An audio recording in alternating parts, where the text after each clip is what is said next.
Hey, are you looking for yoga flow, a dynamic yoga, something you can really distract your mind of stuff and feel your body shaking, feel your body sweating?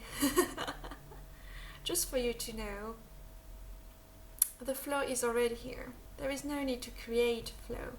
Just be conscious of it. That you don't need to create a flow to find a flow, to find ease in life.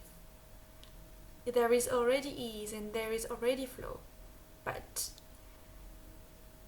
you have to be able and create a space for you and enough interest and desire to look for it, to open your eyes to it and to welcome this possibility and perspective.